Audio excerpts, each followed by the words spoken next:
Good afternoon. Hope everyone is well. Today we have got Connor Gates back. I can't believe it's been this long since we've actually had him. I think it's been about 3, maybe 4 months. Obviously, we were to go live on LinkedIn, but it's saying that I can't go live an hour before the actual start time, and I made some last minute changes, so that's my problem. So all I've got to say is welcome back, Connor. Thank you for having me back. I think it's been 3 or 4 months. I think you're right, 3 or 4 months. Something like that. Yeah. Yes. So obviously everyone in the comment section on YouTube and Facebook, please share this in awareness. If you want to share this on LinkedIn, go for it. I think my beautiful partner Kerry just said that. I don't know, but apparently Sharon Chamello from Australia is tuned in as well. So before we get started, have you got a message for Shazza? Just what's Australia like? I kind of want to go there. And thank you for tuning in. Yeah. Better than England at the moment, probably. The weather. Yeah.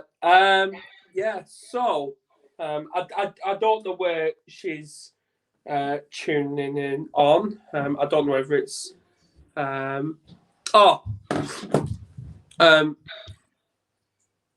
the mental health warrior says, "Hey Connor, is that you?" Yeah, it's Sharon, because she said, "Come stay with me." So yeah, Shazza's on the Facebook page. So yeah.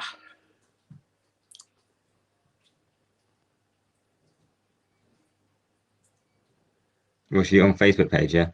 Yeah, she's on the mental health warrior page. Yeah. All right. So, all I've got to say is, 3-4 months. So, what have you been up to? Not much. I think I started doing some mental health courses, as I spoke to you about. I'm waiting for the results from them back. Started YouTube page, so that's doing well. And Michael Weitzman's helping me with that, keeping in touch with him. But kind of just looking after my own mental health. Some days I'm doing meditation. But yeah, just kind of keeping myself kind of healthy and happy, really. Brilliant. Yeah. So, hello, Shazza. Hello, Kerry Duval, live from upstairs, but she's tuned in on YouTube. Australia is great at the minute. Yeah, I bet it is, because I know it's winter there while it's summer here, and we're all getting ill. Fraser Ramsey, hello, and nice to meet you. This is your first time tuning into one of these lives. Hope you're doing fantastic. So, so just for a little bit of a background for people who do not know who you are, just give a little bit of an insight into who Connor Gates is. So I was probably 16 around 17. I've always been quite a quiet kid, and I would say I've suffered from like mental health, depression, self-harm, and all around that. But I suffered for it for ages, but I didn't really know the signs. So like I was someone that would be like maybe a stroppy kid, and that'd be down to like mental health. But because I didn't know the signs, I'd like battle for it for like 2 years, and accepted that I didn't need help and I could do it on my own. And eventually, last year, I kind of went to get help, went to therapy, and gone through it. And now, as I've got older, I've realised that more kids need to be educated, know the signs. I'm not saying that it's going to help them or kind of cure them, but I would say if you look at it as like an illness or like a common cold, you know the signs, you go to your doctors and you can get treated, and you kind of look at it the same way that if you know the signs for like depression or eating disorder, you can kind of diagnose it earlier on and it won't ruin your life all the way through. So that's why I kind of started speaking up, that if we can educate kids in school or earlier on, people when they're adults won't go through the same struggles as much as when they're kids. Exactly. And what better in informing people of that than having a teacher from Australia live on here as well. So Shazza, for Australia, as a teacher, in the comments, give a little bit of an insight into what teaching is like, being a teacher, into teaching people who have these struggles. Like, what is it hard? Is it easy? What is it? So while we wait for that, and obviously you'll see that a bit. I'm going to be blowing my nose because I'm just overcoming a cold myself. So, but this shows that we are here, we are warriors, and we're ready to kick ass of everything. So I definitely think because there was a stat that if I find it, I think it was like 70% of adults got like mistreated of like their diagnosed mental health when they were kids, and that just shows like whether it's doctors that don't actually know the correct signs. So it's also understanding the signs of different mental health, and not just. And I think that's why people need to be educated more. So like breaking the stigma also means educating people around the topics. I'm not saying they need to agree with mental health, that, but if you educate people, it's going to help people speak up more because they get treated with the right thing. Yeah. So would you say the Mental Health Act itself, it needs amending in some way? Yeah, I would agree with that. Yeah. In what way? I definitely say, because there's a lot of people that I would say that definitely don't. There's a few people that I've met that don't believe mental health is a real thing at all. They don't think depression is real, something like that, or they don't agree. Yeah, depression is real, and they think sad is just being sad. And I think it just needs to be changed. I'm not saying that people that their views are wrong. I'm just saying everyone should be educated in this topic, and then so they can help people. But they can have their views, but just educate people so they know what the signs are and they can help people. But they don't have to agree with. I get at school, you get educated in English, math, science. You may not like it, but you have to learn it. So I think it needs to be a compulsory subject at school. Yeah, because obviously we found out that Shazza, I'll get to your comments in a minute because they're very vital and I want to read them out. And obviously that bang was just a post. So yeah, what I was getting is with mental health, we found out with our kids is they've actually included it into the PHSE topic, and I don't think that's enough. No, I think it needs to be its own subject. Yes, I agree. I really do. And obviously, Shazza's put mental health is tough at the minute, and her teaching, she's finding it really hard to teach kids when they have problems. And they're right, they do need educating. And yes, she agrees that they need to teach mental health all day.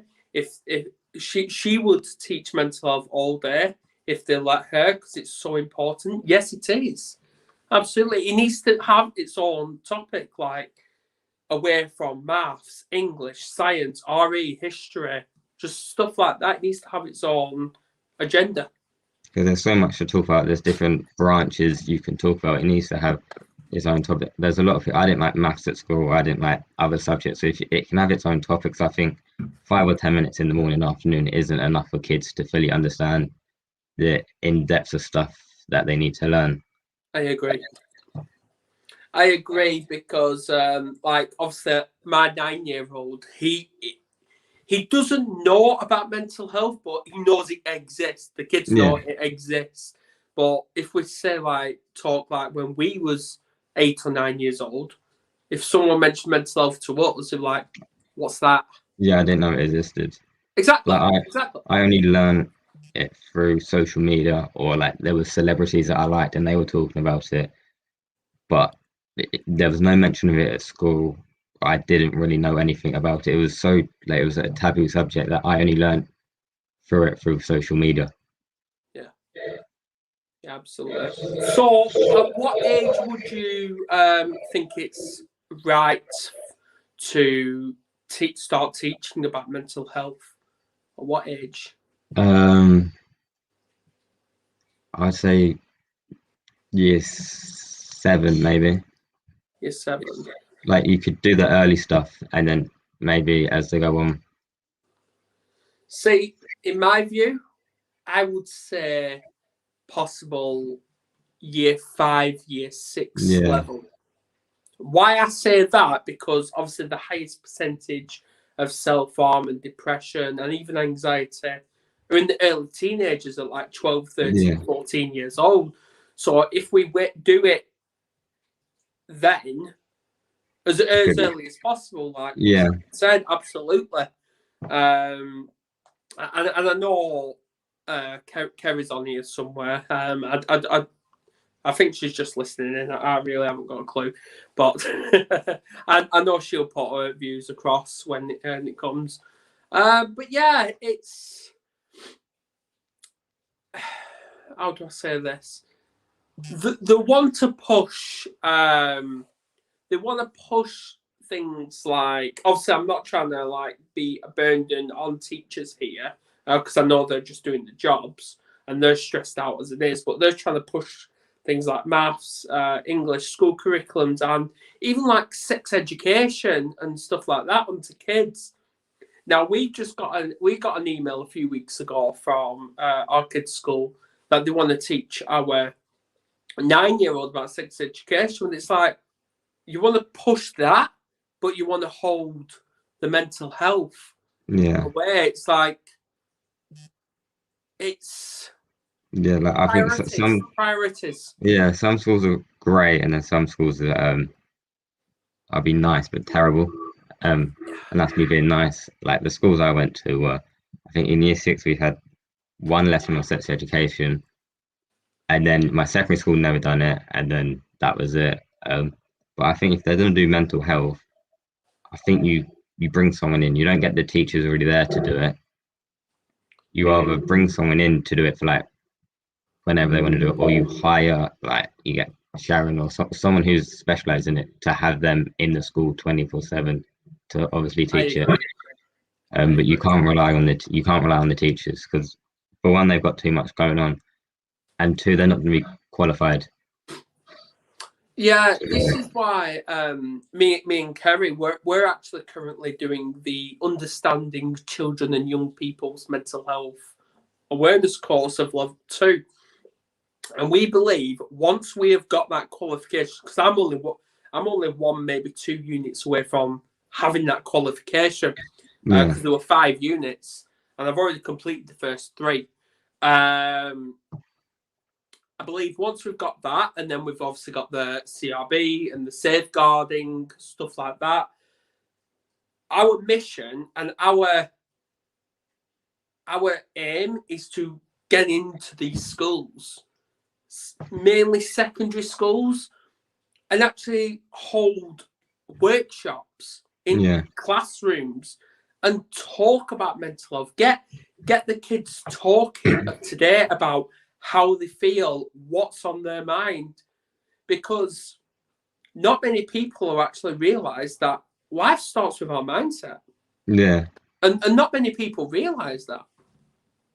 But yeah, like I agree. I think mental health, you can look at it as physical health as well. Like you have to look after your mind as much as physical health. And I think as soon as you look at it like that, people are going to be all right to talk about it. But I think people don't really like to talk about how they feel because they're seen as weak or stuff like that. But going back onto the teacher thing, I think you can look at it as if you want to become a teacher, I think they can also put teachers need to be qualified in mental health before they have to become a teacher. I agree. Teaching is now becoming a part where you have to look after kids and see how they feel. And there's a few teachers that I know that aren't the best at talking to kids. Yeah. And if you're qualified in mental health or talking to kids, then realistically, you shouldn't become a teacher because it's now becoming more than just teaching. It's becoming looking after kids' well-being as well. Absolutely. Absolutely. And this is why the Mental Health Warriors, we're here. Like, we've just recently, obviously not to brag, but we've just recently touched just over 800 followers in the last few days. So, and this is from all the communities coming together. So all I've got to say to everyone is thank you. Thank you for all this. But you're right, a lot of training needs going, because professionals these days, whether it's NHS, teachers, counsellors, even though some of them are qualified, they still don't have that fully understanding when it comes to mental health.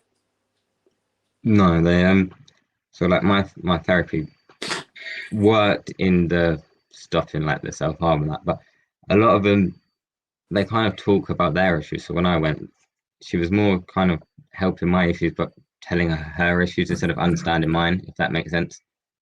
Yeah. So like I was just like, for half of it, that's why I was just like, can I talk about my issues instead of hearing yours? And they didn't get that full understanding. So I think some counselors, as much as they're great and they help, they kind of need to understand the person's issues more than explaining theirs. That's true. That's true. So we need to start something in some way, like a petition or something, or a campaign. Into getting mental health spoken about more in schools. I think that was, what did have you heard of that doctor? It was like Dr. Alex. He's the head of mental health for kids. And I can't remember, he got Boris Johnson to sign something for mental health in schools, but I can't remember what it was. Maybe we need to get in touch with him. Yeah. Yeah, absolutely. Absolutely. It definitely needs to become its own subject in schools, because talking about it just for 10 minutes isn't enough, because kids aren't really going to listen. No. Because I know when I was in form time, I didn't listen for like 10 minutes, because that's your time. So you've got into school, it's your time to talk to mates in the morning, and then when you're leaving, it's kind of like your brain's in, oh, it's 10 minutes to go home, so you're not going to listen at the end of school. Exactly. So own subject, you're done. If it's a subject during the day, you're going to listen more. Exactly. So to obviously you're making some very valid points here. Same with you, Sharon. Yeah, they do need to be. It does need to be its own subject. Get a petition started, possibly. Kerry, what's your views? And to everyone else that's tuned in, please put in the comments about what your views is on making mental health mandatory and compulsory, in making it its own topic. And be part of the school curriculum. Because people are trying to do that with, I know we're going off topic here a little bit, but they're trying to do that with autism as well, where they're trying to bring that away from the Mental Health Act as well, aren't they? Well, they're trying to make it its own thing. Yeah. Yeah. What's your views on that? I suppose it be a good idea. It could be a good idea if they bring it away and can actually make it its own subject. But if they just bring it away and leave it, then it's pointless. If they try and bring it away and then don't do anything with it, then it's not going to work. But I don't know if they can like I said, if they bring it away, and then get someone to specialize it and make it its own subject and go really in detail with it, then I agree with it. But if they just take it away from the mental health section and don't do anything with it, then they should have just left it in the mental health section. But it's whether they see it as a disability more than a mental health, the people that are trying to take it away. It's one of those, whether it's a disability more than a mental health. But yeah, absolutely. But then once you start taking autism away, you're gonna look into it and take other bits away, and then you're just gonna have loads of different sections of subjects. Yeah, absolutely.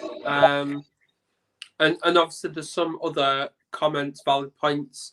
Kerry's obviously put, yeah, completely agree. Mental health needs to be spoken about more, especially after all this COVID stuff has affected the kids. Because yes, it has. It's affected us all, and I'm admitting it has. And people are voicing about it. But who's actually voicing about what it's done to the kids? Yeah, that's another I wouldn't say debate, but I said that's another discussion people can have about what it's doing to the kids. Because I've seen articles that kids as young as 5, maybe 6, have been admitted to A&E because of self-harm. I've seen, what is it? I think I saw an article the other day of like a kid 14 committed suicide. So like you're seeing kids younger and younger now taking their own lives or struggling with mental health. Absolutely. Which at like 14, I spoke about the other day. At 14 or like 15, I was going out playing football or riding a bike with my mates. So yeah. Absolutely. It's this is how sensitive it actually is when it comes to it. And obviously Marcus has put, how do you experience depression, stress, anxiety when everyone has different side effects? Yes, they do. But obviously Sharon's responded saying, Marcus, I think they mean teaching strategies into dealing with mental health. But I see it from both sides. Yeah. I do. I see it from both sides. Where it would be enough, like, yeah. Fair enough. Like, I always talk from experience with myself. Where fair enough, NHS fobbed me off. They told me to go away because I wasn't suicidal enough.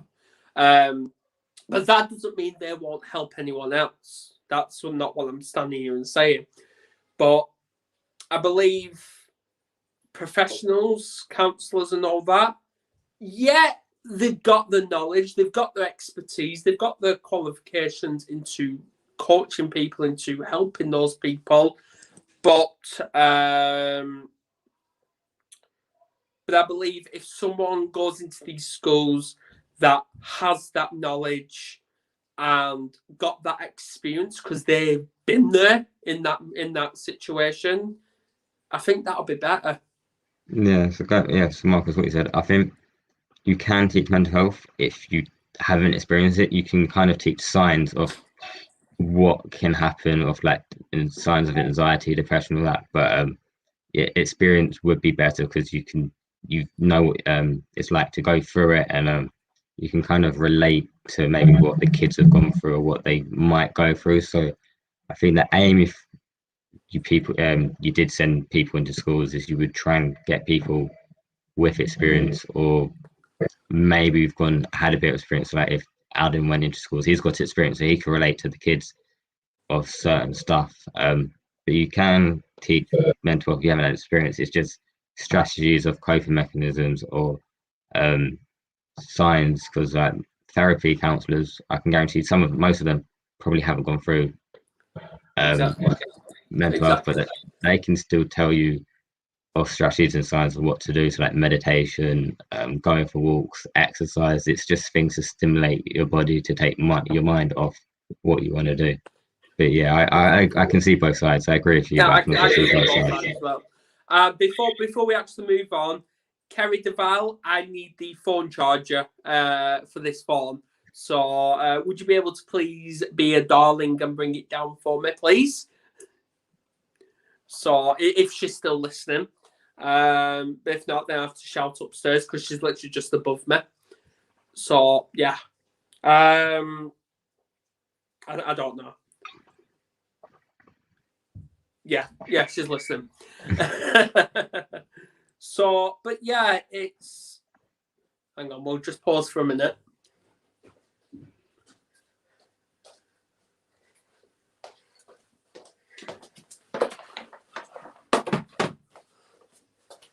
Hey, darling.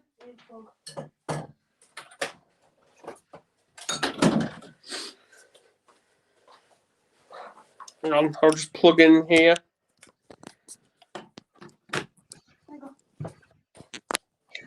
Thank you. She's beautiful. But yeah, it is. This is exactly what we mean. We've all got our own experiences when it comes to mental health in general, whether you've got anxiety, depression, PTSD, trauma alone, psychosis, schizophrenia. We've all got our own experiences, but it's how to manage those strategies, how to implement those strategies into taking back control of your own mindset. Yeah, I'd agree. Everyone goes through different things. Even if you have been lucky going through it, you're fine, and then you say relapse or go back to that place. I'd say it's fine. Just keep thinking positive. Keep thinking next day is fresh, and just don't give up. Don't be like, oh, it's fine. I say when I was self-harming, I was 2 years clean, or a year clean, relapsed, went to therapy, and now I'm a year clean again. But if I gave up after 2 years, I wouldn't be doing this interview or the other interviews. I'd probably I wouldn't be where I am today helping other people. I probably would have given up. But I took each day. I'll tell you, every day was hard from after the 2 years, because once you've done 2 years, you're like, oh, we're fine. And then you never know when you can relapse. But just keep moving strong, keep thinking positively. Because I can tell you, once you get through the dark days, the positives are great. I can tell you that. Yeah, Absolutely. All I've got to say is congratulations on that. thank anyway, you. You're most welcome. Because I keep learning these words over and over. Like right now, you're strong, but in time, you're going to get stronger. Yeah, You just add in that ER. exactly. And I think that's what kids need to learn, is that, yeah, today might be hard, but in a month or 2 months' time, you're going to be in a better position where you were today. You just got to keep moving forwards and set yourself goals, whether that goal is for tomorrow that you want to be stronger, or just set yourself realistic goals that you can achieve in a month and just keep moving forward. And that's what I did. Absolutely. And Sharon's obviously put, kids can learn about feelings and how to manage them. They can learn ways to feel better. Yes, of course. Yeah, I just... People need to share this. They really do. Come on, because the last video I did with Connor, we're almost touching 280 views. Yeah, I think it's 278, I think. Something like that. Yeah, something like that.